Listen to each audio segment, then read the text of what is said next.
What's up, everyone? It's Willette with Urbex and Coasters, and I am here in Santa Cruz, California for a video that has been 2.5 years in the making. So I came here in December 2021 thinking it was going to be a once-in-a-lifetime thing, and this season, I have a season pass to this place. So that just shows you how quickly things change. But anyway, I've had a pretty good day here, and I'm gonna do a little walk around to show you some of the things that I've done and give my thoughts on them.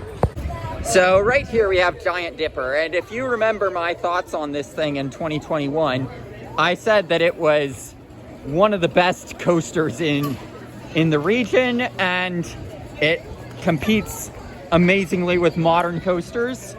I still think that. So 2021 was not a fluke. It was not just my brain made this ride better than it was because of all of the time commitments and being on that plane to get here.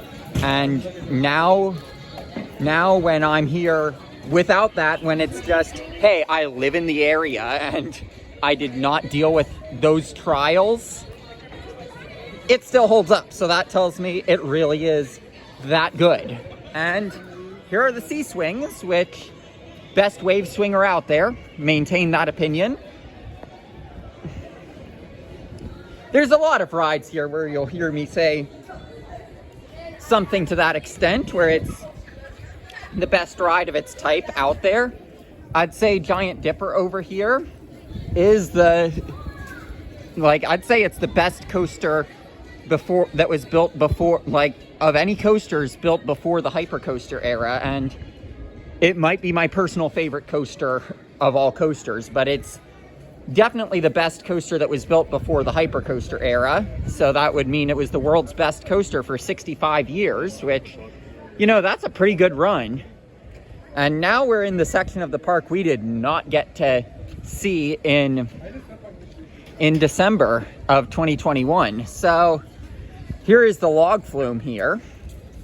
This log flume is nice and refreshing. They let a single rider sit in the front, so you can get soaked on it. I don't know if this is a Hopkins or an Arrow, but it had the same anti-rollback mechanism as, seeing the water going down the drop, I tend to think this is probably an Arrow.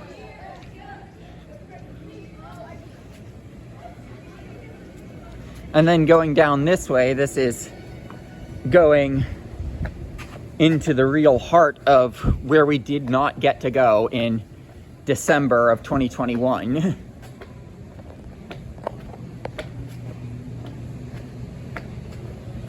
We've got a E&F Miler kiddie coaster here.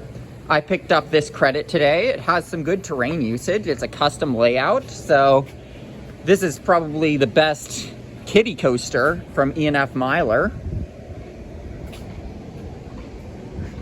Like I said, you're going to be hearing that a lot. And here we have a ride that I have conflicting feelings on. So the Cave Train Adventure. So this is a really cool ride. It's got great animatronics. Everything's great. The one thing I have a little bit of an issue with is the opening narration. So they're going to say, hey, on an archaeology dig, we found cave people that had been undisturbed for thousands of years, and we decided to make a ride back there to show you. And I'm like, what? What? I'm not so sure that's ethical. I actually taking that seriously. I know that you can only take those ride narrations so seriously, but I was a little bit like, what? when I heard that.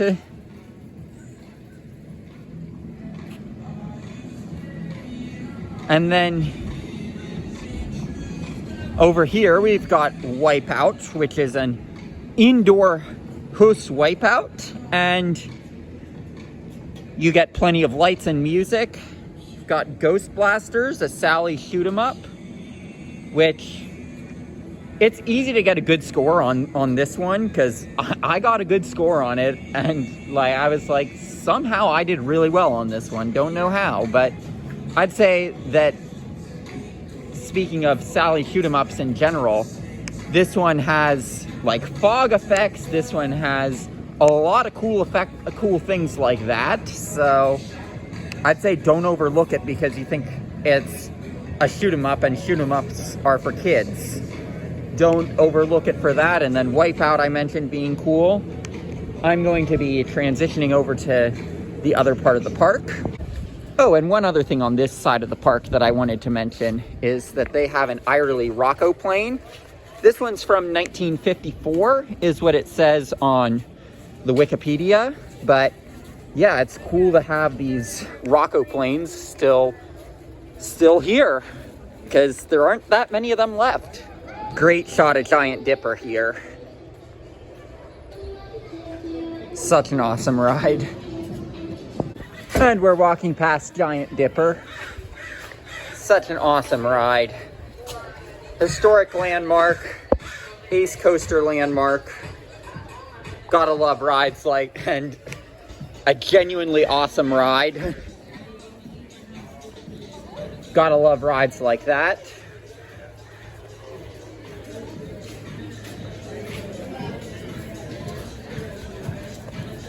And then one notable ride that I didn't get to do in December of 2021 when I was here was the Haunted Castle.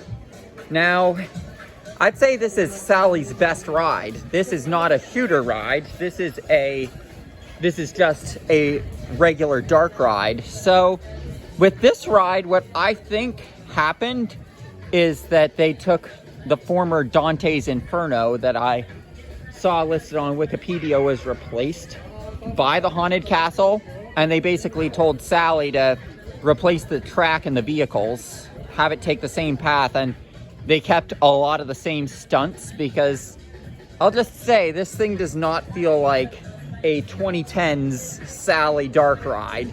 This feels like something that has been here forever. Maybe that's what they were going for, but it feels like it's possible that it was just, hey, they were having trouble with maintaining Dante's Inferno, so this was what they did about it, and they kept a lot of the stunts from that, is sort of what it feels like. And right behind that, we've got some festivities to be celebrating Giant Dipper's 100th birthday, and it's definitely a ride that deserves to be celebrated. So because we're coaster enthusiasts and it's what we do, we are going to be looking under the track to see what we can see. So as you can see, these are not a full train. Looking at it, it's just it's not even the frame that's on the trains that run on the ride. It's just built to look like it. But you can see that you've got the wheels bolted to the track. Giant Dipper itself relies on upstop pads, not upstop wheels. So like this track, it does look genuine. Perhaps they did a retrack, and that actually was a piece of Giant Dipper track. It's definitely possible that maybe they retracked a section and that was actual Giant Dipper track. But yeah, that's probably gonna do it here for our day at Santa Cruz Beach Boardwalk. Pretty happy with my day here, and definitely will be coming here multiple times this summer.